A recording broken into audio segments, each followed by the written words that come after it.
హరే కృష్ణ. హరే కృష్ణ అందరికి. ఈరోజు భగవద్గీత క్లాస్కి మీ అందరికీ కూడా ఇస్కాన్ మంగళూరు శ్రీ శ్రీ రాధా గోవింద ఆలయం కర్ణాటక తరపున స్వాగతం తెలియజేస్తున్నాము. హరే కృష్ణ.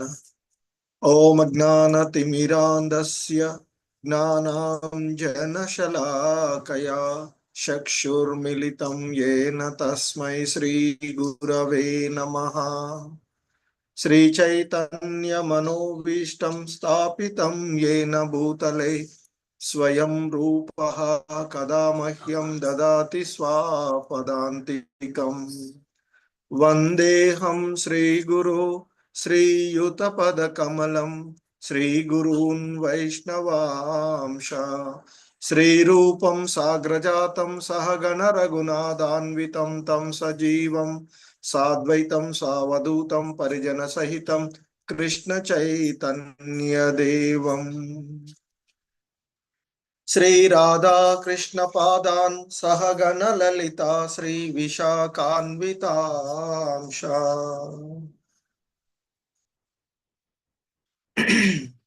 नमा ओं विष्णुपादाय कृष्ण प्रेष्ठाय भूतले श्रीमते भक्ति वेदांत स्वामिनिति नामिने.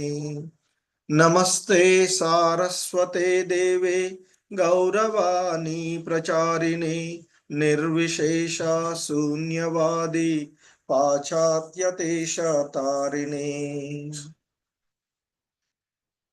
हे कृष्णा करुणा सिंधु दीन बंधु जगतपते गोपेश गोपिका कांत राधा कांत नमोस्तुते. तप्त कांचन गौरांगी राधे वृंदावनेश्वरी वृषभानुसुते देवी प्रणमामि हरिप्रिये. वाञ्छाकल्पतरुभ्यश्च कृपा सिन्धुभ्य एव च पतितानां पावनेभ्यो वैष्णवेभ्यो नमो नमः. जय श्री कृष्ण चैतन्य प्रभु नित्यानंद श्री अद्वैत गदाधर श्रीवासादि गौर भक्त वृंद. हरे कृष्णा कृष्ण कृष्ण हरे हरे हरे राम राम राम हरे हरे. हरे कृष्णा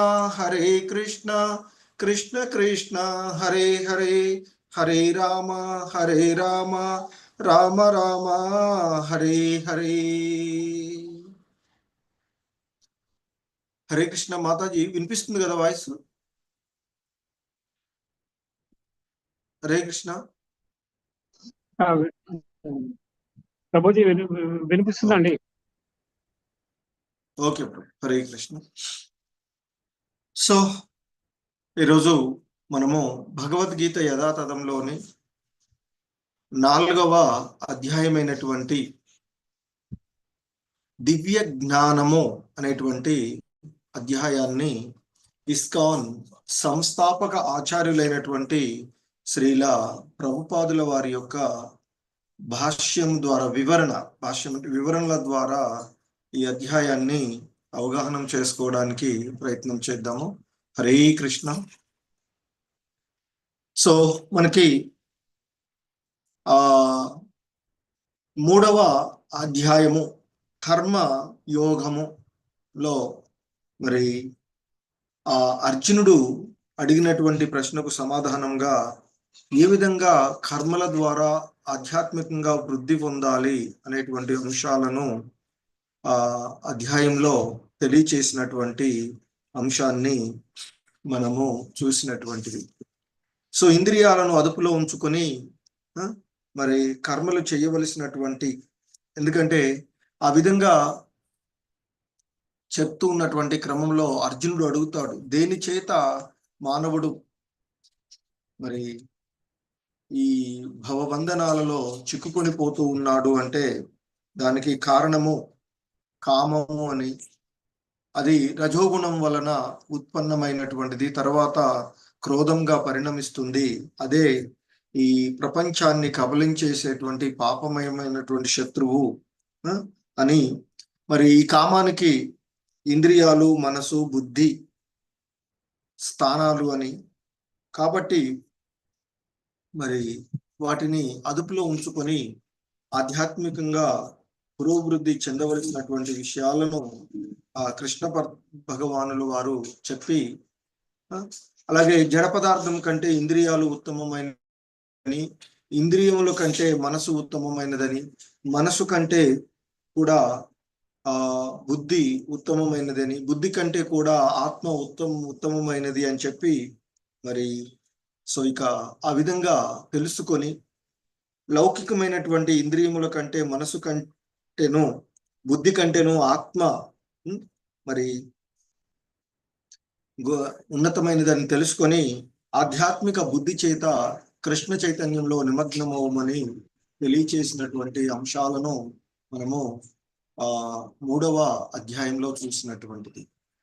సో ఇక ఆ కృష్ణ భగవానుల వారు ఈ అధ్యాయంలో జ్ఞాన యోగము లేదా దివ్య జ్ఞానము అనేటువంటి ఈ అధ్యాయాన్ని మనము చూస్తూ ఉన్నాము. సో ఏదైతే చూస్తూ ఉన్నామో అవి ఇస్కాన్ సంస్థాపక ఆచార్యులైనటువంటి శ్రీల ప్రభుపాదుల వారి యొక్క బోధనల ఆధారంగా ఉన్నటువంటి అంశాలు. సో ఈ అధ్యాయంలో ఈ దివ్య జ్ఞానము లేదా జ్ఞాన యోగము, ది ట్రాన్స్డెంటల్ నాలెడ్జ్, ఇందులో మొత్తంగా మనకి 42 శ్లోకాలు ఉన్నటువంటివి. ఈ 42 శ్లోకాలలో మొదటి 10 శ్లోకాలలో మరి ఆ దివ్య జ్ఞానాన్ని గురించి మరి ఆ కృష్ణ భగవానులు వారు ఏం చెప్తున్నారో అది చూసినటువంటిది. అలాగే 11వ శ్లోకం నుండి 15వ శ్లోకం వరకు కూడా మరి ఆ కృష్ణ భగవాను చేరుకోవడానికి ఉన్నటువంటి గమ్యము, అలాగే వివిధ వర్ణాశ్రమ పద్ధతులకు ఆ భగవంతుడే కారణము అనేటువంటిది.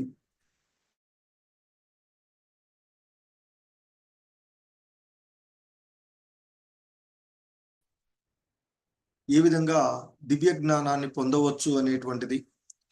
చివరికి దివ్య జ్ఞానం యొక్క సారాంశాన్ని 34 నుండి 42 శ్లోకాల వరకు వివరించినటువంటిది ఈ అధ్యాయంలో. సో ఈ అధ్యాయంలోని మొదటి శ్లోకమైనటువంటి సో ఈ శ్లోకాన్ని సాక్షాత్తు భగవంతుడే చెప్తూ ఉన్నటువంటిది. శ్రీ భగవానువాచ ఇమం వివస్వతే యోగం ప్రోక్తవానహమవ్యయం వివస్వాన్ మనవే ప్రాహ మనురిక్ష్వాకవే బ్రవీత్. సో శ్రీకృష్ణ భగవానులు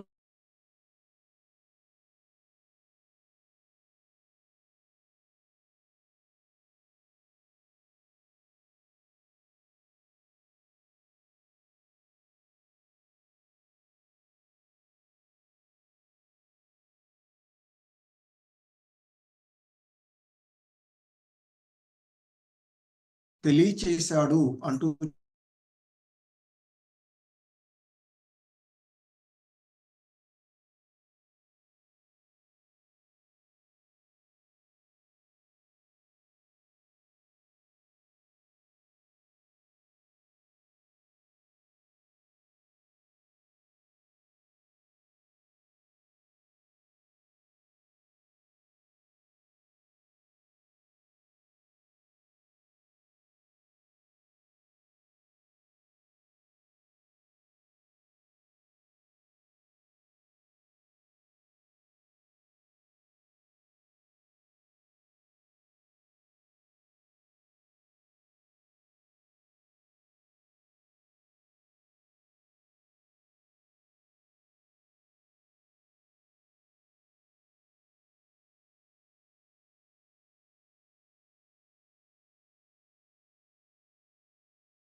హరే కృష్ణ మాతాజీ.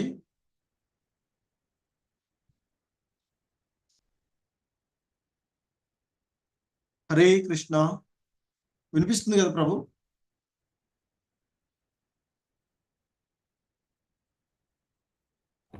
శ్రీదేవి వినిపిస్తుంది మాతాజీ, స్వాతి మాతాజీ వినిపిస్తుందా? వినిపిస్తుంది గురుజీ. ఏదో నెట్ పోయినట్టుంది మాతాజీ, ఒకసారి పోయి వచ్చింది. హరే కృష్ణ.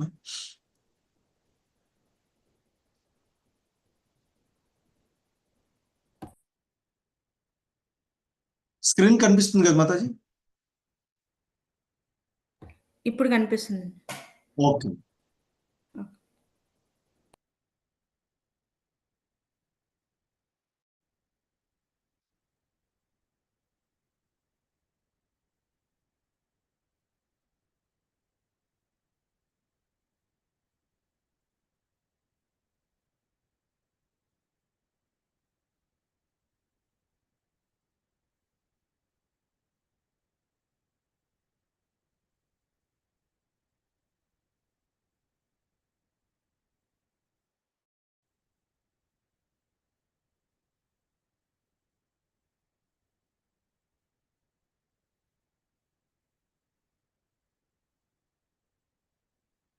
హరే కృష్ణ.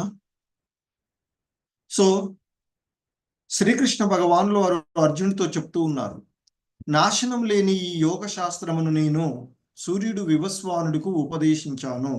వివస్వానుడు దానిని మానవ జాతి తండ్రి అయినటువంటి మనువుకు ఉపదేశించగా, మనువు దానిని ఇక్ష్వాక రాజుకు ఉపదేశించాడు అంటూ చెప్తున్నారు. సో మరి ఈ దివ్య జ్ఞానం అంటే అర్జునుడికి బోధిస్తూ ఉన్నటువంటి ఈ దివ్య జ్ఞానం ఏదైతే ఉందో, ఈ జ్ఞాన యోగం ఏదైతే ఉందో, దీనిని సూర్యలోకం మొదలుకొని మరి సర్వలోకంలో ఉన్నటువంటి ఆ రాజవంశాలందరికీ కూడా ఈ భగవద్గీత జ్ఞానము ప్రాచీన కాలము నుండే ఉపదేశించబడినది అనేటువంటిది మనకి ఇక్కడ తెలుస్తూ ఉన్నటువంటిది. అంటే ఇక్కడ దీని యొక్క చరిత్రను గురించి చెప్తూ ఉన్నారు. మొదటిగా ఇది ఇప్పుడు కురుక్షేత్ర రణరంగంలో అర్జునుడికి బోధిస్తూ ఉన్నటువంటి మొదటిసారిగా ఉన్నదే కాదు అని, ఇది అంతకు పూర్వము నుండే, సృష్టి ప్రారంభము నుండే ఉన్నది అని, సర్వలోక రాజులు తమ ప్రజల రక్షణ కల్పించడానికి ప్రత్యేకంగా నిర్దేశించబడి ఉన్నటువంటి వారు. మరి అటువంటి వారు ప్రజల్ని చక్కగా పరిపాలించడానికి, ఈ కోరికలమైనటువంటి కామ బంధనం ఏదైతే ఉందో దాని నుండి రక్షించడానికి మరి వారందరికీ కూడా ఈ భగవద్గీత జ్ఞానము అవసరమై ఉన్నటువంటిదిగా చెప్తూ ఉన్నటువంటిది. మరి ఆ దేవాది దేవుడైనటువంటి శ్రీకృష్ణుడితో నిత్యము సంబంధాన్ని కలిగి ఉన్నటువంటి మరి ఆధ్యాత్మిక జ్ఞానాన్ని సాధించడానికే అంటే శిక్షణ పొందడానికే ఈ మానవ జన్మ, ఈ భౌతిక జగత్తులో మనం పొందినటువంటి ఈ మానవ జన్మ. కనుక మరి ఈ మానవులకు విద్య, సంస్కృతి, భక్తి వీటిని తెలియచేయడానికి సర్వ లోకాలలో ఉండేటువంటి లేదా సర్వ దేశాలలో ఉండేటువంటి రాజుల యొక్క బాధ్యత. ఎందుకంటే ప్రజల శ్రేయస్సు కొరకే వారు ఉన్నటువంటి వారు కనుక వారికి ఆ జ్ఞానము ఆ విధంగా అందించబడినది అనేది ఇక్కడ చెప్పబడుతూ ఉన్నటువంటిది. అయితే మరి ఇప్పుడున్నటువంటి ఈ కల్పంలో సూర్యదేవుడు వివస్వానుడుగా పిలువబడేటువంటి వాడు. మరి ఆ సూర్యుడే గ్రహమండల సర్వగ్రహాలకు మూలము అనేటువంటిది మనకి తెలుస్తూ ఉన్నటువంటి, మరి ఆ సమస్త గ్రహాలకు రాజై ఉన్నటువంటి సూర్యుడి నుండే ఉష్ణము మరియు వెలుగు మొదలైనటువంటివన్నీ కూడా వస్తూ ఉన్నటువంటివి. అటువంటి సూర్యుడు శ్రీకృష్ణుని ఆజ్ఞను అనుసరించి తన కక్షలో పరిభ్రమించుతూ ఉండేటువంటి వాడు. మరి అటువంటి ఆ సూర్యుడిని తొలుత ఆ వివస్వానుని ప్రథమ శిష్యుడిగా స్వీకరించి గీతా జ్ఞానాన్ని బోధించినాడు. అంటే ఇది ఈ భగవానుతో సంబంధాన్ని తెలిపేటువంటి జ్ఞానము మరి పూర్వము నుండే, అంటే త్రేతాయుగ ఆరంభం నుండే వివస్వానుడికి మనువు బోధించినటువంటిది. ఆ తర్వాత మానవుల తండ్రి అయినటువంటి మనువు దానిని తన కుమారుడు భూమండలాన్ని పరిపాలించినటువంటి రాజును మరియు శ్రీరామచంద్రుడు ఉద్భవించినటువంటి రఘువంశం యొక్క మూల పురుషుడైనటువంటి మహారాజు ఇక్ష్వాకుడికి ఆ దివ్య జ్ఞానాన్ని ఇచ్చాడు అని చెప్తున్నారు. ఆ విధంగా గీతా జ్ఞానము ఇక్ష్వాకు మహారాజు కాలము నుండే మానవ సంఘంలో ఉన్నట్లుగా మనకు తెలుస్తూ ఉన్నటువంటిది. మరి మనకి 4 యుగాలుగా ఉన్నటువంటివి అంటే సత్యయుగము, త్రేతాయుగము, ద్వాపర యుగము, కలియుగము. మనకి కలియుగము 4,32,000 సంవత్సరాలు ఉంటుంది అని చెప్తారు. అలాగే దానికి 2 రెట్లు అంటే 8,64,000 సంవత్సరాలు మరి ద్వాపర యుగం ఉంటుంది. దానికి 3 రెట్లు త్రేతాయుగము, 4 రెట్లు సత్యయుగము ఉంటుంది. సో మరి ఆ విధంగా మరి ఈ దివ్యమైనటువంటి జ్ఞానము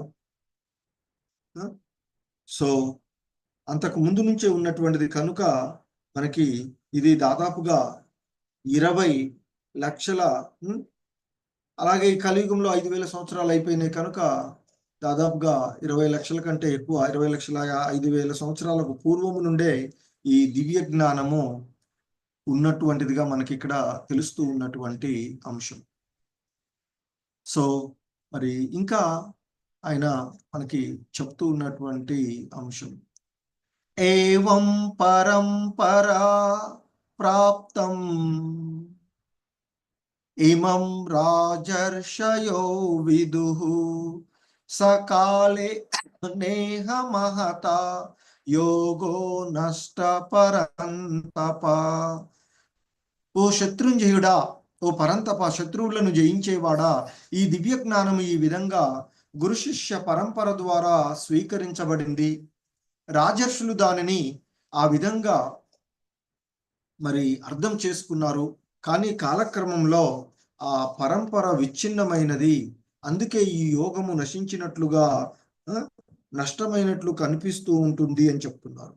ఎందుకంటే మరి ఆ రాజర్షులు ప్రజలను పాలించటంలో ఆ గీతా ప్రయోజనాన్ని నెరవేర్చవలసి ఉన్నటువంటిది కావున ముఖ్యంగా వారి కొరకే ఇది ఉద్దేశించబడినది అని చెప్పబడుతూ ఉన్నటువంటిది. మరి ఆ విధంగా ఉన్నటువంటిది కాలక్రమంలో దాని యొక్క యోగము నశించిపోయినట్లుగా, ఎందుకంటే భగవద్గీతకు ఊహాకల్పితమైనటువంటి భావనలను మరి చెప్పబడినటువంటి కారణంగా దాని యొక్క వాస్తవికమైనటువంటి యోగం నశించిపోయినటువంటి కారణంగా తిరిగి ఈ దివ్య జ్ఞానాన్ని కృష్ణ భగవానుడు అర్జునుడితో చెప్తూ ఉన్నటువంటిది. సో మొదటగా ఇక్కడ మనం చూసినట్లయితే కృష్ణుడి ద్వారా దీన్ని సూర్యుడికి ఇవ్వబడింది. సూర్యుడి నుండి మనువుకు వచ్చింది, మనువు నుండి ఇక్ష్వాకుకు, ఆ తర్వాత ఆ విధంగా రాజర్షులు దానిని ఆ విధంగా అవగాహన చేసుకున్నటువంటిది. కానీ కాలక్రమంలో దాని యొక్క పరంపర యోగము నశించిన కారణంగా తిరిగి మరి ఈ దివ్య జ్ఞానాన్ని మరలా అర్జునుడి ద్వారా అందించబడుతూ ఉన్నటువంటి మరొక పరంపరని ఆ కృష్ణ భగవానుడు సృష్టించదలుచుకొని ఆయన ఇక్కడ చేస్తూ ఉన్నటువంటి, అందుకే ఇక్కడ చెప్తున్నారు ఆయన మనకి ఆ భగవంతునితో సంబంధాన్ని ఉన్నటువంటి ఈ విషయాలను మనకి 4 పరంపరల ద్వారా ఉన్నటువంటివి. బ్రహ్మ సాంప్రదాయము, లక్ష్మి సాంప్రదాయము, రుద్ర సాంప్రదాయము, కుమార సాంప్రదాయము అని ఆ భగవంతునితో ఉన్నటువంటి దివ్య జ్ఞానము 4 సాంప్రదాయాల ద్వారా మానవాళికి అందించబడుతూ ఉన్నటువంటిది. సో దీన్ని బ్రహ్మ సాంప్రదాయము. ఆ సాంప్రదాయంలో ప్రముఖమైనటువంటి ఆచార్యులు మధ్వాచార్యులు అని చెప్తారు. సో మరి ఇక్కడ ఇస్కాన్ సంస్థలో మనకి కృష్ణ భగవాన్ నుండి వచ్చేటువంటి బ్రహ్మ తద్వారా ఈ వస్తున్నటువంటిది బ్రహ్మ మధ్వ గౌడీయ వైష్ణవ సాంప్రదాయంగా ఉన్నటువంటిది ఇది.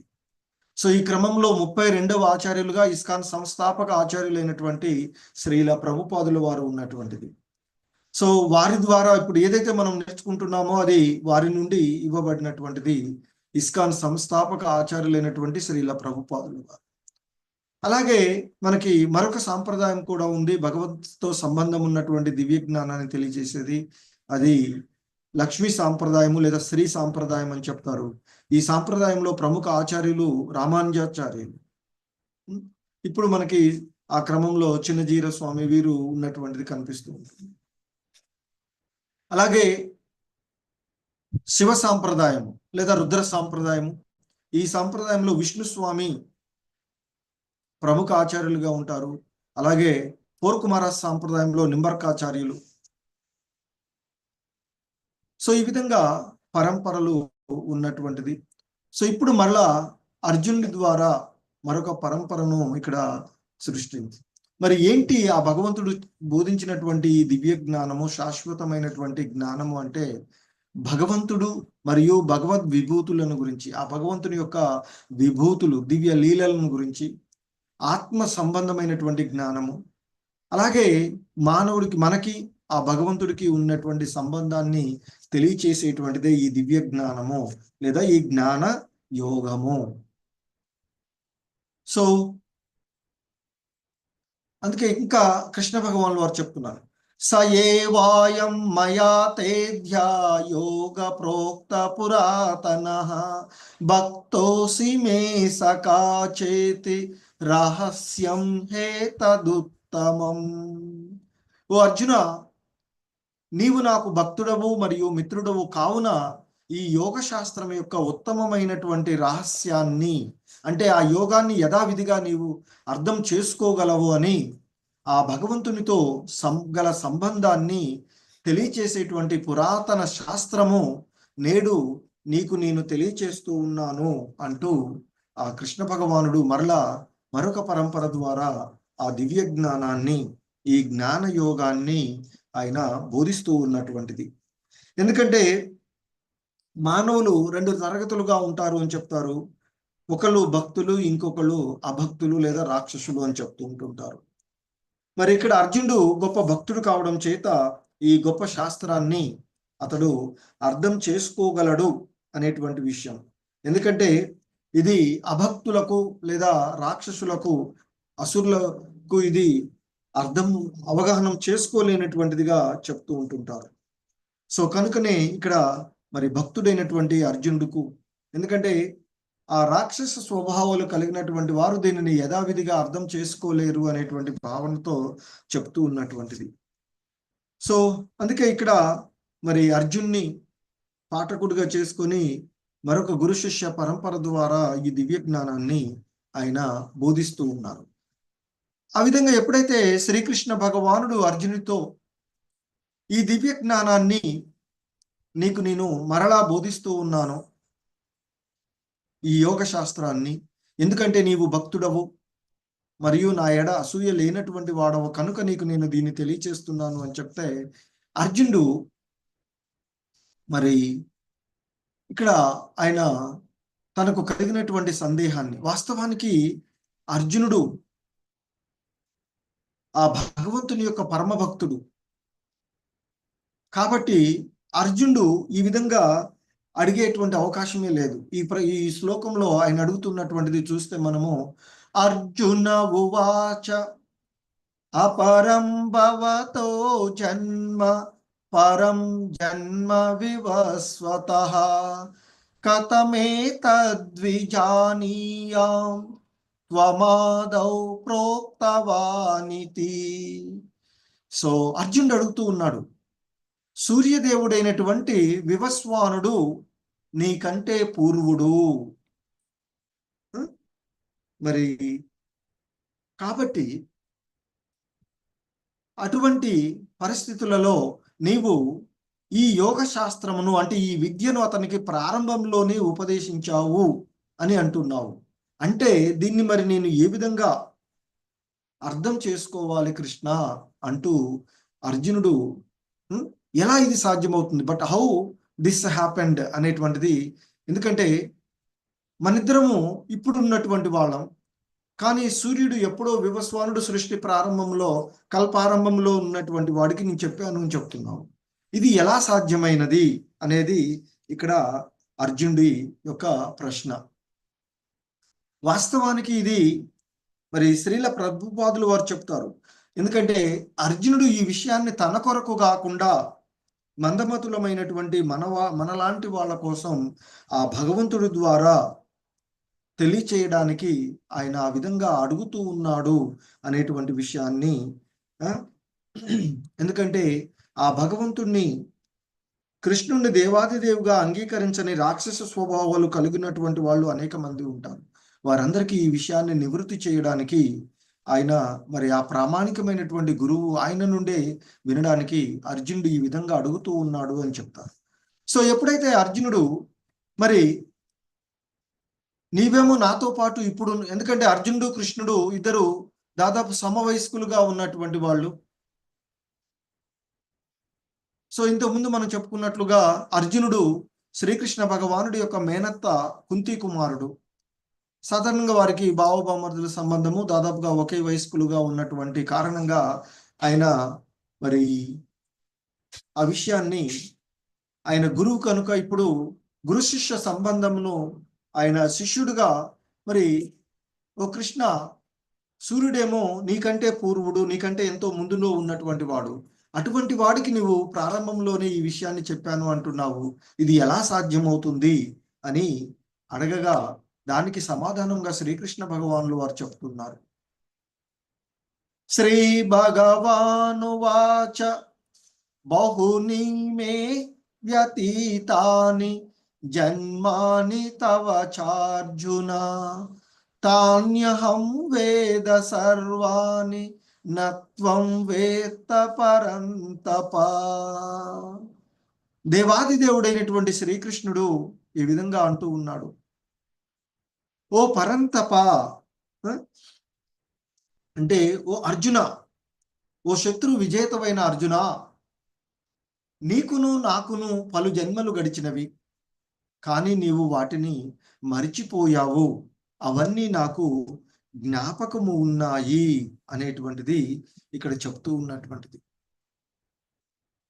సో ఎప్పుడైతే అర్జునుడు మరి నీవు సృష్టి ప్రారంభంలోనే వివస్వానుడికి చెప్పానంటున్నావు, కానీ మనిద్దరమేమో ఇప్పుడు ఉన్నటువంటి వాళ్ళం, మరి ఇప్పుడున్నటువంటి నీవు సృష్టి ప్రారంభంలో వివస్వానుడికి ఎలా చెప్పావు అంటే దానికి ఆయన చెప్తున్నది ఏంటంటే, నీకు నాకు అనేక జన్మలు గడిచాయి అంటే ఇప్పుడే కాదు, మనము ఇంతకు ముందు నుంచి కూడా మనం ఉన్నటువంటిది. అదే ఇంతకు ముందు మనకి భగవద్గీత 2వ అధ్యాయంలో కూడా చెప్తారు, ఓ అర్జున, నీవు గాని నేను గాని ఈ రాజులందరూ కానీ నిలిచి ఉండని సమయం అంటూ ఏదీ లేదు అంటూ ఆయన చెప్పినటువంటి విషయాన్ని ఇక్కడ మనం గుర్తు చేసుకోవచ్చు.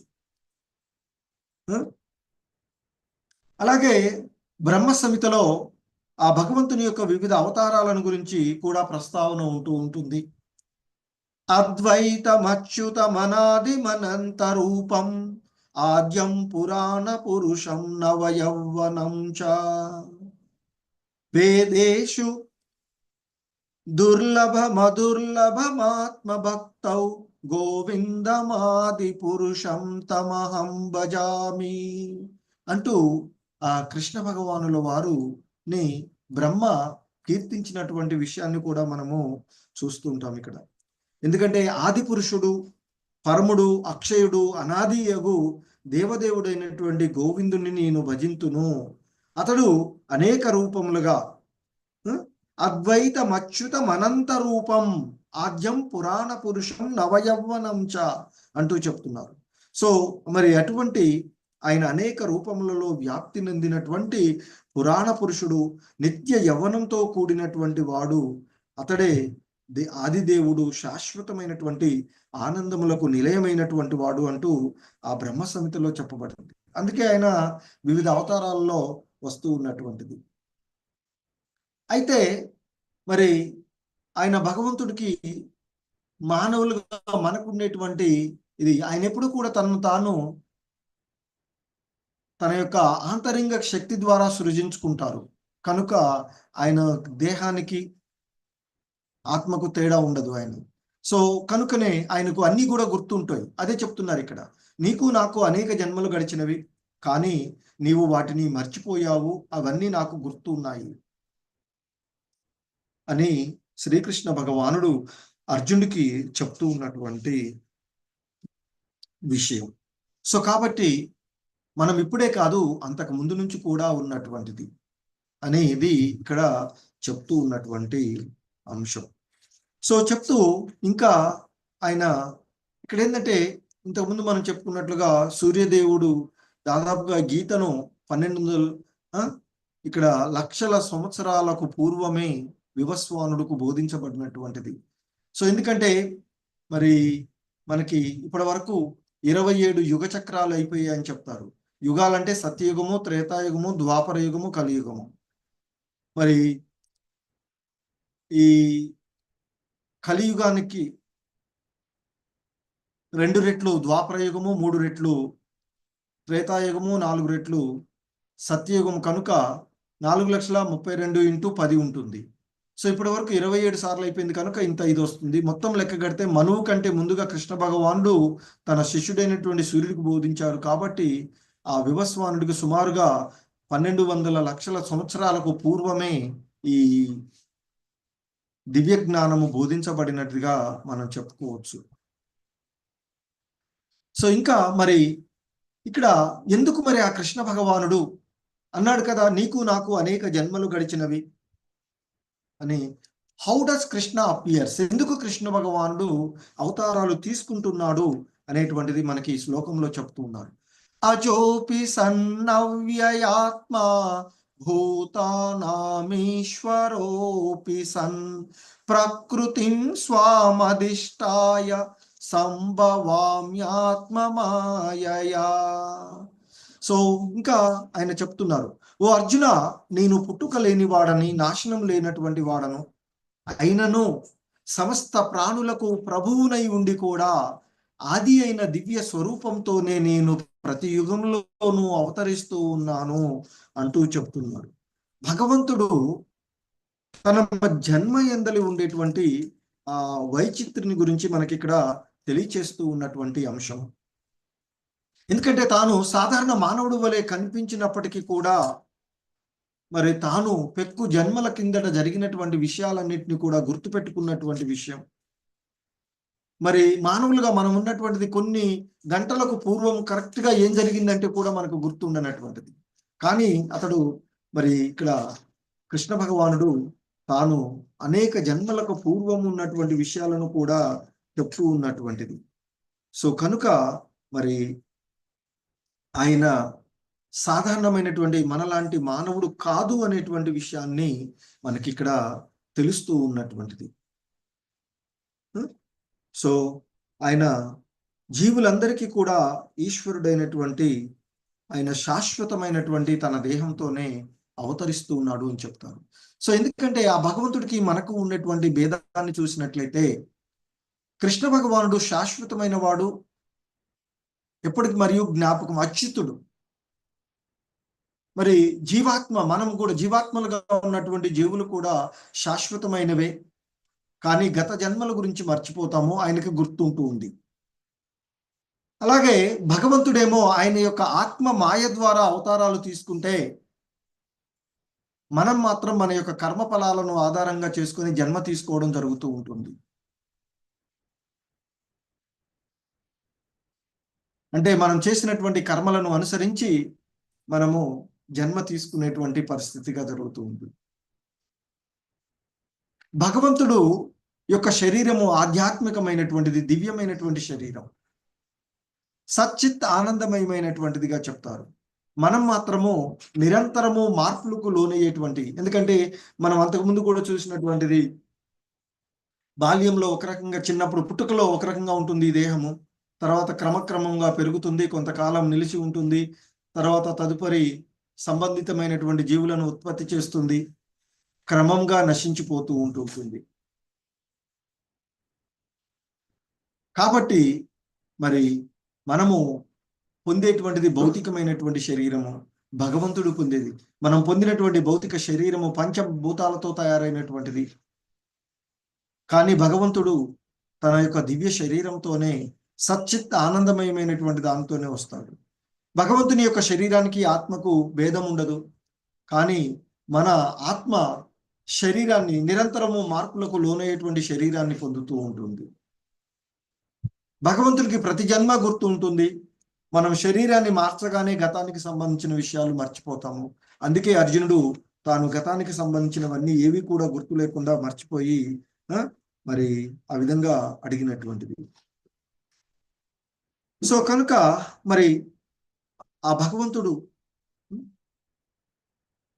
మనమేమో పూర్వదేహాన్ని గురించి మర్చిపోతే, ఆ భగవంతుడు ఈ భూమిపై ఉన్నప్పుడు ఆశ్చర్యకరములు లోకాతీతమైనటువంటి లీలలను ప్రకటిస్తూ మరి ఆయన జీవులందరికీ కూడా ఆదీశ్వరుడుగా ఉండేటువంటి వాడు. కాబట్టి ఆ భగవంతుడు ఎప్పుడు పరమ సత్య స్వరూపుడై ఆత్మకును రూపానికి గుణానికి దేహానికి భేదం లేకుండా ఉండేటువంటి వాడు.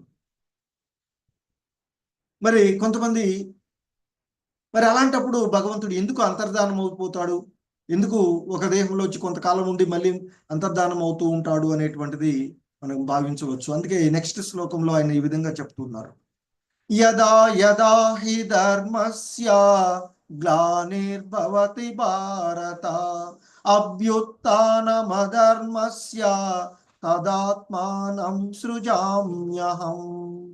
మరి ఎప్పుడు భగవంతుడు అవతారం తీసుకుంటున్నాడు, మరి ఎందుకు అంతర్ధానం అవ్వాల్సినటువంటి అవసరం ఏంది అంటే ఇక్కడ చెప్తున్నారు ఆయన.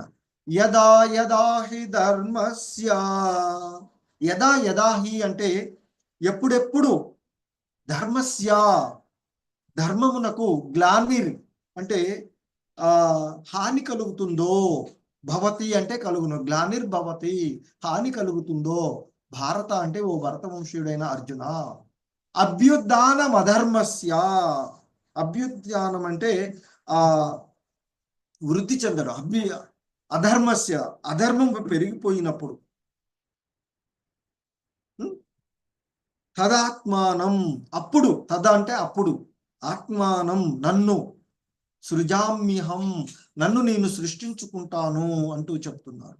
అంటే ఇక్కడ చెప్తున్నారు, ఓ భరతవంశీయుడైన అర్జున, ఎప్పుడెప్పుడు ఎక్కడెక్కడ ధర్మానికి హాని కలుగుతూ ఉంటుందో మరియు అధర్మము పెరిగిపోతూ ఉంటుందో ఆయా సమయములో నేను స్వయంగా అవతరిస్తాను అంటూ చెప్తున్నారు. సో కనుకనే ఆయన మరి ఎప్పుడు అవతారం తీసుకుంటాడంటే ఎప్పుడెప్పుడు ఎక్కడెక్కడ ధర్మానికి హాని కలుగుతుందో. అందుకే వివిధ యుగాలలో ఆయన అంతకుముందు సత్యయుగంలో వరహ అవతారంలోను, మత్స్య అవతారంలోను, కూర్మ అవతారంలోను, నరసింహ అవతారంలోను రావడం, త్రేతాయుగంలో రామావతారంలో రావడం, ద్వాపర యుగంలో కృష్ణుడిగా రావడము, కలియుగంలో చైతన్య మహాప్రభువులాగా ఒక భక్తుడిగా వచ్చేసి మరి కృష్ణ చైతన్య ఉద్యమాన్ని ప్రచారం చేసినటువంటి వాడు 500 సంవత్సరాలకు పూర్వము. అలాగే భవిష్యత్తులో మరి కల్కి అవతారంలో ఆయన వస్తారు అని కూడా చెప్పబడుతూ ఉన్నటువంటిది. సో ఈ విధంగా మరి ఎప్పుడెప్పుడు ఎక్కడెక్కడ ధర్మానికి హాని కలుగుతుందో అప్పుడప్పుడు ఆయన తనను తాను సృజించుకుంటాను అని చెప్తున్నారు. మరి ఎందుకు ఆ విధంగా చేస్తారు? వై డస్ కృష్ణ అపియర్స్ అంటే ఇక్కడ ఈ శ్లోకంలో చెప్తున్నారు, పరిత్రాణాయ సాధూనాం వినాశాయ చ దుష్కృతాం ధర్మ సంస్థాపనార్థాయ సంభవామి యుగే యుగే. సో పరిత్రాణాయ సాధూనాం, సాధూనాం అంటే భక్తులను, సాధుజనులను, పరిత్రాణాయ అంటే రక్షించడానికి, పరిత్రాణాయ సాధూనాం సాధుజనులను రక్షించడానికి, వినాశాయ చ దుష్కృతాం దుర్జనులను నశింపచేయడానికి, అలాగే ధర్మ సంస్థాపనార్థాయ ధర్మాన్ని తిరిగి నెలకొల్పడానికి, సంభవామి యుగే యుగే అంటే యుగే యుగే అంటే ప్రతి యుగంలోనూ నేను అవతరిస్తూ ఉన్నాను అంటూ చెప్తున్నాను. సాధువులను రక్షించుట కొరకు, దుర్మార్గులను శిక్షించుట కొరకు మరియు ధర్మమును తిరిగి స్థాపించడానికి నేను ప్రతి యుగంలోనూ స్వయంగా అవతరిస్తూ ఉన్నాను అర్జున అంటూ చెప్తూ ఉన్నటువంటిది. సో ఆ విధంగా భగవంతుడు సో మరి ఆ సాధువులైనటువంటి కృష్ణ చైతన్యంతో కూడిన పవిత్ర వ్యక్తి అని అర్థం సాధువు అంటే. మరి అటువంటి సాధువులను రక్షించుకోవడానికి, అలాగే ధర్మహీనులైనటువంటి వాళ్ళను, దుర్మార్గులను శిక్షించడానికి ఆయన అవతారం తీసుకుంటారు అనేటువంటి చెప్తున్నారు. ఎందుకంటే ప్రతి యుగంలోనూ కూడా ఆయన అవతరిస్తూ ఉన్నాను అనేటువంటి విషయాన్ని మనకి చెప్తూ ఉన్నటువంటిది. సో సంభవామి యుగే యుగే అంటూ చెప్తుంది. సో మరి వాస్తవానికి మరి కృష్ణుడు యొక్క దేహంతో ఆయన ఆ దేవకి గర్భం నుండి వచ్చినప్పుడు మరి ఇప్పుడు ఆయన ఏదైతే అంతర్ధానమైనప్పుడు ఉన్నటువంటి శరీరం కాకుండా సాక్షాత్తు ఆ నారాయణుడుగా విష్ణు రూపంలోనే నారాయణుడిగా చతుర్భుజ నారాయణుడిగానే వారికి దర్శనం ఇచ్చినటువంటిదిగా చెప్తారు. ఇక ఆ తర్వాత మరలా బాలుడిగా మారడము, ఆ తర్వాత అక్కడ నుంచి నందుడి ఇంటికి మార్చడము అవన్నీ కూడా ఇక వేరు. సో మరి ఇంకా మరి ఆ భగవంతుని గురించి మనం ఎందుకు తెలుసుకోవాలి? What is the benefit of knowledge knowing Krishna? కృష్ణుడి గురించి తెలుసుకోవడం వల్ల ఏంటి ప్రయోజనం, మనకేంటి ప్రయోజనము అంటే ఇక్కడ ఆయన చెప్తూ ఉన్నారు. జన్మ కర్మ చ మే దివ్యం ఏవం యో వేత్తి తత్వతః త్యక్త్వా దేహం పునర్జన్మ నైతి మామేతి సో అర్జున. ఓ అర్జున, నా యొక్క జన్మ మరియు కర్మల యొక్క దివ్య స్వభావాన్ని తెలుసుకున్న తరువాత తమ దేహం విడిచిపెట్టి అంటే ఆ తెలుసుకున్నటువంటి వారు తమ దేహాన్ని విడిచిపెట్టిన తర్వాత తిరిగి ఈ భౌతిక జగత్తులో జన్మించక నా నిత్య శాశ్వత ధామానికి వస్తారు అంటూ చెప్తున్నారు. అంటే నా యొక్క అవతారాల యొక్క ఇక్కడ జన్మ మరియు కర్మల దివ్య అంటే ఆ భగవంతుని యొక్క అవతారాల యొక్క కర్మల యొక్క అవతారాలు మరియు కర్మలను దివ్యమైనటువంటి స్వభావాన్ని ఎవడైతే తెలుసుకుంటాడో అలా తెలుసుకున్నటువంటి వాడు ఈ దేహాన్ని వదిలివేసిన పిమ్మట మళ్ళీ ఈ దుఃఖాలయమైనటువంటి అశాశ్వతమైనటువంటి భౌతిక ప్రపంచంలో జన్మించక శాశ్వతమైనటువంటి ఆ భగవంతుని యొక్క దివ్యధామంలోనే ఉంటారు అనేటువంటిది మనకి ఇక్కడ చెప్పబడుతూ ఉన్నటువంటి అంశం. ఎందుకంటే ఆ దేవాది దేవుని యొక్క అవతార తత్వాన్ని తెలుసుకున్నటువంటి వాడు ఈ లౌకికమైనటువంటి బంధనాల నుండి ముక్తుడవుతాడు అని చెప్తున్నారు. అలా ముక్తుడైనటువంటి వాడు ఆ భగవంతుని ధామాన్ని చేరుకుంటాడు. అటువంటి వాడు ఈ భౌతిక జగత్తుకు తిరిగి రాడు అనేటువంటి విషయాన్ని మనకి ఇక్కడ చెప్తూ ఉన్నటువంటిది. సో మరి ఎవరు ఆ భగవంతుడిని అవగాహనం చేసుకోగలరో ఈ శ్లోకంలో చెప్తూ ఉన్నారు. వీతరాగ భయ క్రోధ మన్మయా మాముపాశ్రితాః బహవో జ్ఞాన తపస పూతమద్భావమాగతాః. సో వీతరాగ భయ క్రోధ, వీత అంటే వదిలివేయడం అని, మరి ఆసక్తి నుండి భయము నుండి కోపము నుండి ముక్తులైనటువంటి వారు. ఇంతకు ముందు కూడా మనకి 2వ అధ్యాయంలో స్థితప్రజ్ఞుడి గురించి చెప్పినటువంటివి చూస్తాం. వీతరాగ భయ క్రోధ, వీతరాగ వీత భయ వీత క్రోధ అనేటువంటి. సో కాబట్టి మరి ఇక్కడ ఆయన చెప్తున్నారు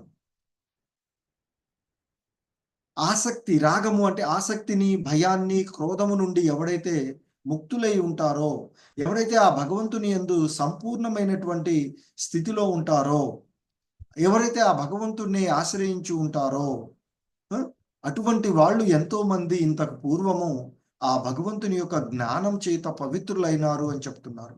ఆ విధంగా వారు ఆ భగవంతుని యొక్క దివ్య ప్రేమను పొందినటువంటి విషయాన్ని చెప్తూ ఉన్నటువంటిది.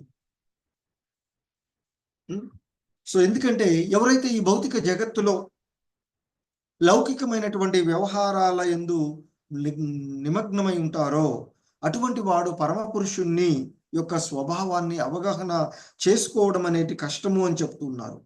కానీ ఎవరైతే వీతరాగ భయక్రోధ, రాగము భయము క్రోధము నుండి వదిలివేసినటువంటి వాడు, ఆ భగవంతుని యొక్క సేవలో నిమగ్నమైనటువంటి వాళ్ళు ఇంతకు పూర్వము ఈ దివ్య జ్ఞానం చేత పవిత్రులై ఆ భగవంతుని యొక్క దివ్య ప్రేమను పొందినారు అనేటువంటి విషయాన్ని చెప్తూ ఉన్నారు. సో ఆ విధంగా మరి క్రమక్రమంగా ఆరంభమున మనకు ఆత్మానుభూతి ఎందు ప్రాథమిక కోరిక ఉండాలి అని చెప్తుంటారు. మరి ఆ కోరిక అతని ఆధ్యాత్మికంగా ఉన్నతులైనటువంటి వ్యక్తులతో సాధు సాంగత్వం చేయాలని చెప్తారు. సో ఆ తర్వాత దశలో ఆధ్యాత్మిక ఉన్నతిని పొంది ఆచార్యులను ఆశ్రయించడము, ఆచార్యుల ద్వారా ఆధ్యాత్మిక జ్ఞానాన్ని పొంది భావభక్తి ప్రేమ భక్తిని పొందించుకొని కృష్ణ చైతన్యంలో పరిపక్వ స్థితిలో చేరుకోవాలి, పరిపూర్ణ దశకు చేరుకోవాలి అని చెప్తుంటారు. సో ఇంకా చెప్తున్నారు, ఏ యథా మాం ప్రపద్యంతే తాం తథైవ భజామ్యహం మమ వర్త్మానువర్తంతే మనుష్యా పార్థ సర్వశః. సో ఇక్కడ చెప్తున్నారు, ఓ అర్జున, ఎవరెవరు ఏ విధంగా నన్ను శరణజొచ్చుతారో ఆ విధంగా వారిని నేను అనుగ్రహిస్తాను. సో ఎవరు ఏ విధంగా, ఏ యథా మాం ప్రపద్యంతే తాం తథైవ భజామ్యహం, ఎవరెవరు ఏ విధంగా నన్ను ఆశ్రయిస్తే, ఎవరు ఏ విధంగా నన్ను శరణజొచ్చుతారో ఆ విధంగానే వారిని అనుగ్రహిస్తాను అని చెప్తున్నారు. ఓ అర్జున, అందరూ అన్ని విధాల నా మార్గాన్ని అనుసరిస్తూ ఉన్నారు. మమ వర్త్మాను వర్తంతే మనుష్య పార్థ సర్వశః అంటూ చెప్తున్నారు. ప్రతి ఒక్కరూ శ్రీకృష్ణ భగవానుని అతని వివిధ రూపముల యందు ఆ రూపములందు వెతుకుచుంటారు అని చెప్తున్నారు. దేవదేవుడైనటువంటి కృష్ణుని ఆ నిర్గుణమైనటువంటి బ్రహ్మజ్యోతి రూపంలో, మరి ఇంకా మరి ఆ పరమాత్మ రూపంలో, భగవంతుని రూపంలో ఆయన్ని వెతికేటువంటి విషయాలు ఉంటాయి. సో కాబట్టి అలాగే ఎవరెవరు ఏ విధంగా భగవంతుడితో ఏ విధమైన సంబంధాన్ని మనం కోరుకుంటే ఆ విధంగానే ఆయన అనుగ్రహిస్తారు అని చెప్తున్నారు. సంపదల కోసం ఆయన్ని ఆశ్రయిస్తే సంపదలు ఇస్తారు. దివ్య శక్తులు కావాలనుకుని కోరితే, ధ్యానం చేస్తే ఆ విధమైనటువంటి శక్తులు ఇస్తారు. ఆయనకు సేవ చేయాలి, మాతృవాత్సల్యము లేదా ఆయనకు సేవ చేయాలనుకుంటే అలా, ఆయనతో ప్రేమానుబంధాన్ని పొందాలనుకుంటే ఆ విధంగానే అనువర్తిస్తాను అని చెప్తున్నాను. ఎవరెవరు ఏ విధంగా నన్ను ఆశ్రయిస్తే ఆ విధంగా వారి యొక్క కోరికలను నేను నెరవేరుస్తాను అని చెప్తున్నాను. సో మరి భగవద్భక్తులు మాత్రము ఫలాపేక్ష రహితమై ఆయన యొక్క సేవలోనే నిరంతరము నిమగ్నులై ఉంటారు అనేటువంటిది చెప్తుంటారు.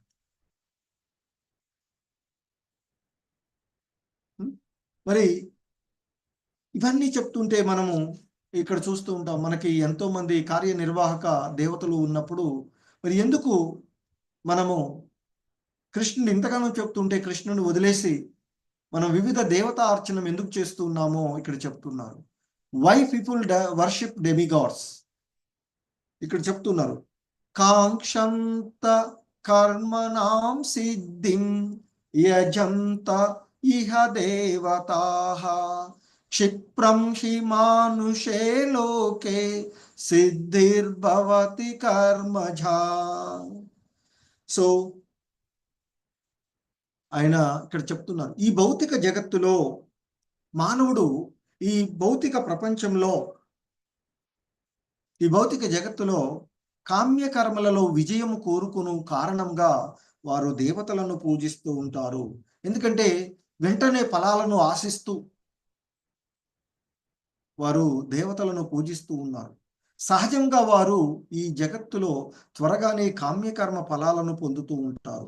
ఎందుకంటే ఈ లోకంలో దేవతలను గూర్చి అపోహలు చాలా ఉన్నటువంటివి. మందబుద్ధులైనటువంటి వారు మహాపండితులుగా భావించబడుతూ ఉన్నప్పటికీ ఈ దేవతలనే ఆ పరమ పురుషుని యొక్క వివిధ రూపాలుగా భావిస్తూ ఉంటుంటారు. నిజానికి దేవతలు ఆ భగవంతుని యొక్క వివిధ రూపాలు కాదు, వారు ఆయన యొక్క భిన్న అంశాలు మాత్రమే.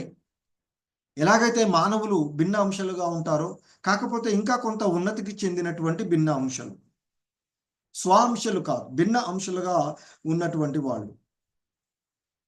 సో వీళ్ళంతా కూడా ఆ భగవంతుని యొక్క కార్యనిర్వాహక విధిలో ఉండేటువంటి, మరి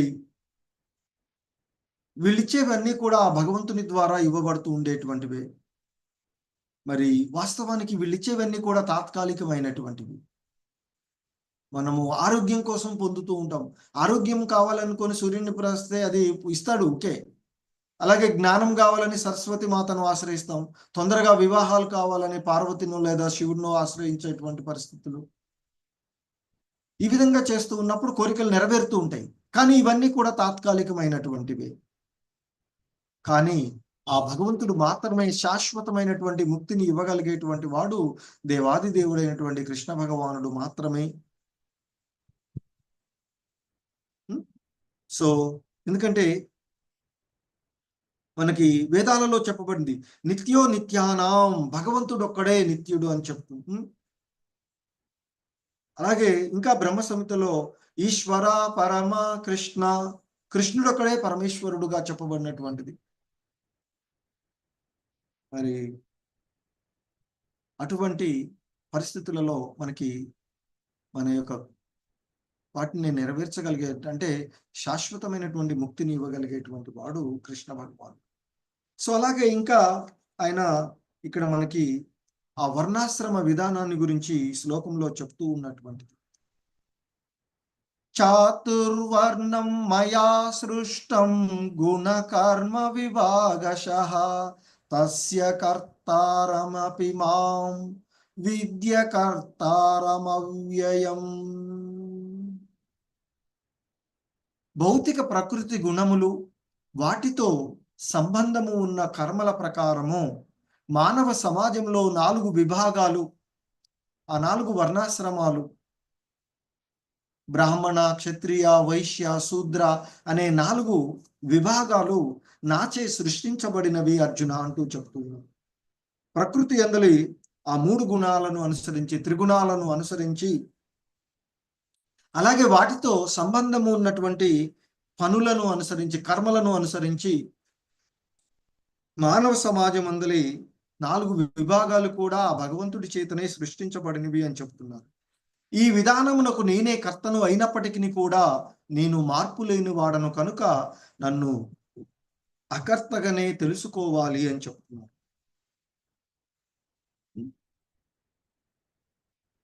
ఎందుకంటే సర్వము సృజించేటువంటి వాడు ఆ భగవంతుడు. మరి సర్వము అతని వలననే పుట్టినది కాబట్టి మరి అతని చేతనే పోషింపబడుతూ ఉన్నటువంటిది. ప్రళయానంతరము ఆయన యందే నిలిచిపోయేటువంటిది. అందుకే భగవంతుడి యొక్క 3 గుణావతారాలుగా మనకి బ్రహ్మ, విష్ణు, మహేశ్వరులుగా వస్తూ ఉంటుంటారు. బ్రహ్మ ద్వారా సృష్టి జరుగుతూ ఉంటుంది, విష్ణువు ద్వారా పోషింపబడుతూ ఉంటుంటుంది, శివుడి ద్వారా లయింపబడుతూ ఉంటుంటాయి. ఆ భగవంతుని యొక్క గుణావతారాలుగా వీళ్ళు ముగ్గురు కూడా, ఆ కృష్ణ భగవాను యొక్క గుణావతారాలుగా మనకి సత్వగుణంలో విష్ణువు, రజోగుణము అంటే సత్వగుణానికి అధిపతిగా విష్ణువు, రజోగుణానికి అధిపతిగా బ్రహ్మ, తమో గుణాల అధిపతిగా శివుడు. సో ఆ విధంగా మరి మనకి ఈ 3 రకాలైన సాధారణంగా సత్వగుణాల్లో సాత్విక గుణం కలిగినటువంటి వారిని బ్రాహ్మణులు అని పిలువబడతారు. ఆ తర్వాత రజోగుణ సంబంధంలో ఉన్నటువంటి వారు సాధారణంగా క్షత్రియులు. రజో తమోగుణ స్వభావంలో ఉన్నటువంటి వాళ్ళు వైశ్యులు. ఇక పూర్తిగా తమోగుణ స్వభావంతో ఉన్నటువంటి వాళ్ళు శూద్రులుగా చెప్పబడేటువంటిది. సో కనుక ఇక్కడ మనకి కృష్ణుడికి ఉండేటువంటి వ్యత్యాసం చూస్తే, మనము మాయ చేత త్రిగుణాల చేత మనం నియంత్రించబడుతూ ఉంటాము. ఆ త్రిగుణాలకు అధిపతిగా కృష్ణ భగవానుడు ఉండేటువంటిది. కాబట్టి మాయను నియంత్రించేటువంటి వాడు కృష్ణుడు. మన శరీరము తాత్కాలికమైనది, భగవంతుని యొక్క శరీరము శాశ్వతమైనది. సో కనుకనే ఇక్కడ దేవతలు వీళ్ళంతా భగవంతుని యొక్క భిన్నాంశలే కానీ స్వాంశలు కానట్టుగా మనం చూడవలసినటువంటిది. సో ఇంకా చెప్తున్నారు, నమాం కర్మాణి లిపంతి నమే కర్మ ఫలే స్పృహ ఇతి మాం యోభిజానాతి కర్మభిర్న బధ్యతే. సో నన్ను ప్రభావితం చేసేటువంటి కర్మ ఏదియునూ లేదు. నేను కర్మ ఫలాలకై వాంఛింపను. నన్ను గూర్చి ఈ సత్యము ఎరిగిన వాడు కూడా కర్మఫలాల చేత బంధింపబడడు. సో ఇక్కడ భగవంతుని గురించి అంటే ఈ లౌకిక ప్రపంచమున రాజు దోషం చేయడని లేదా రాజు రాజ్య శాసనాలకు లోబడి ఇండుననేటువంటి చెప్పేటువంటి ఆ రాజ్య వ్యవస్థకు సంబంధించినటువంటి శాసనాలు ఉన్నట్లుగానే మరి ఈ లౌకిక ప్రపంచానికి భగవంతుడే కర్తయ్యి భౌతిక ఆ ప్రపంచ కార్యాలన్నింటినీ కూడా అతడు ఏవి కూడా అతనికి అంటవు అని చెప్తుంటుంటారు. ఎందుకంటే రాజు శాసనాలను ఇచ్చేటువంటి వాడు, మరి ఆ శాసనాలకు అతడు బంధితుడు కాదు.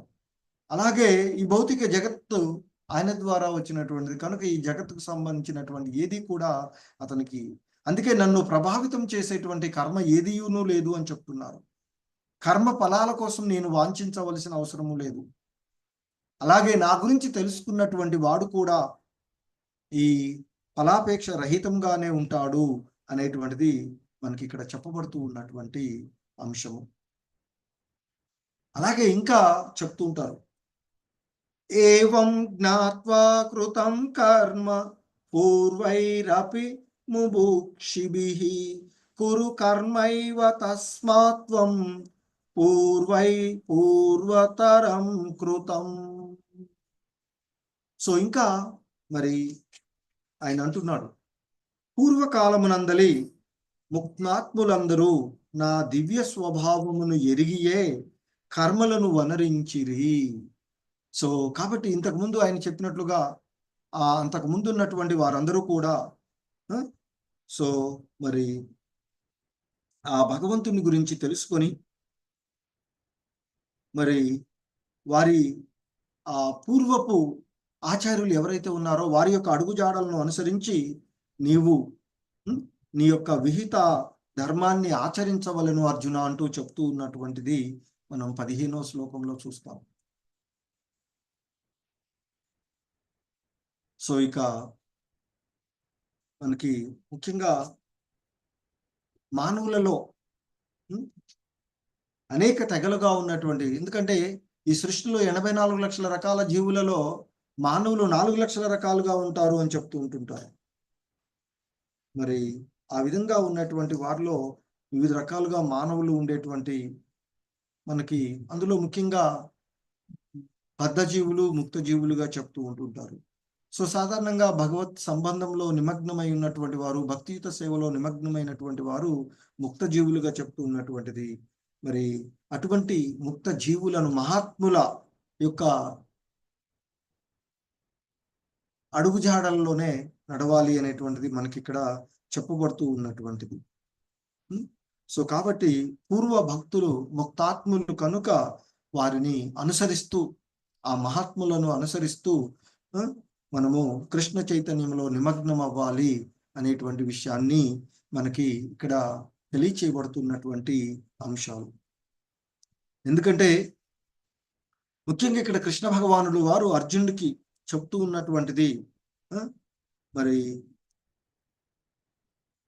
మొదట్లో ఇంతకుముందు ప్రారంభంలో చెప్పినట్లు వివస్వానుడు అటువంటి శిష్యులకు వారి యొక్క అడుగుజాడల్లోనే మనము పనిచేస్తూ కృష్ణ చైతన్యాన్ని వృద్ధి చెందించుకోవాలి అనేటువంటిది చెప్తూ ఉన్నారు.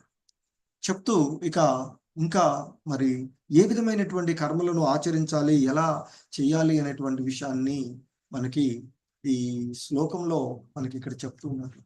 కిం కర్మ కిమ కర్మ కర్మేతి కవయోప్యత్ర మోహితాః తత్తే కర్మ ప్రవక్ష్యామి యద్ జ్ఞాత్వా క్షసే సుభాత్.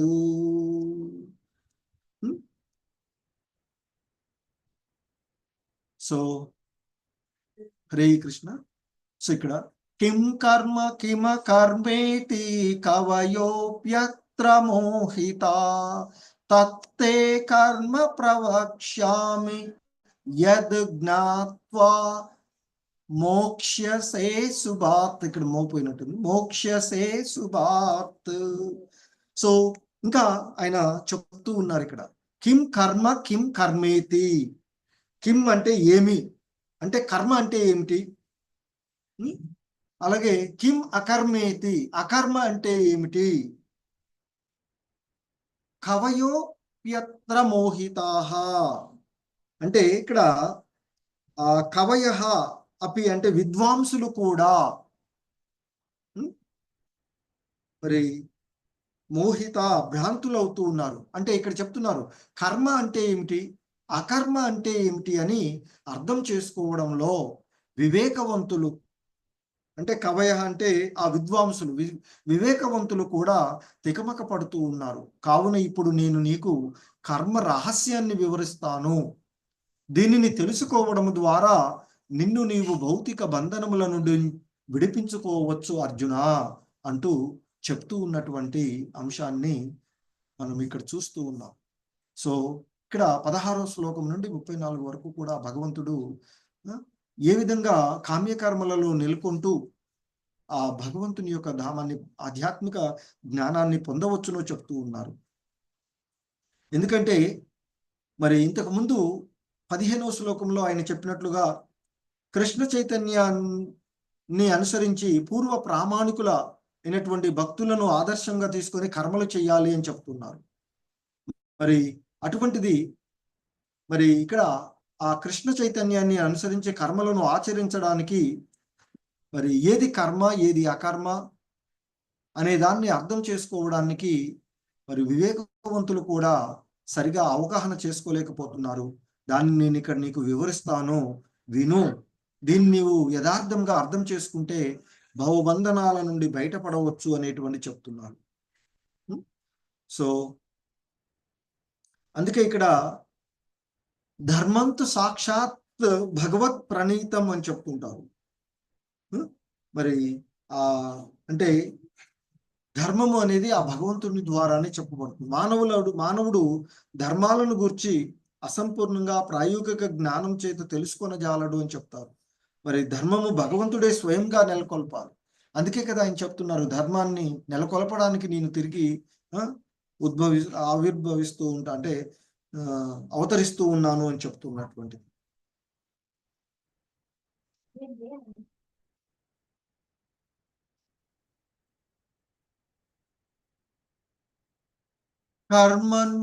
కర్మణో హ్యపి బోద్ధవ్యం చ వికర్మణ అకర్మణశ్చ బోద్ధవ్యం గహనా కర్మణో గతి. కర్మ రహస్యాలను అర్థం చేసుకోవడం చాలా క్లిష్టమైనది. అందుకే కర్మ, వికర్మ, అకర్మ ఈ మూడింటి యొక్క స్వభావాన్ని గురించి నీవు తప్పక తెలుసుకోవాలి అర్జున అంటూ చెప్తున్నారు. ఎందుకంటే ఎవరైనా ఆ బంధ విముక్తి విషయాన్ని మరి నిజంగా పొందాలి అని అనుకున్నట్లయితే కర్మ అంటే ఏమిటి, అకర్మ అంటే ఏమిటి, వికర్మ అంటే ఏమిటి అనేది వాటి మధ్య ఉండేటువంటి భేదాన్ని తెలుసుకోవాలి అని చెప్తూ ఉన్నారు.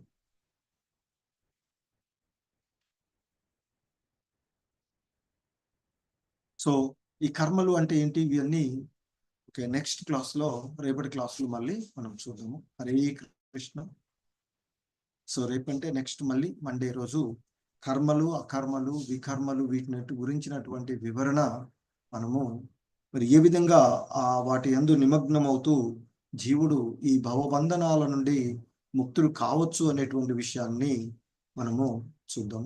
హరే కృష్ణ.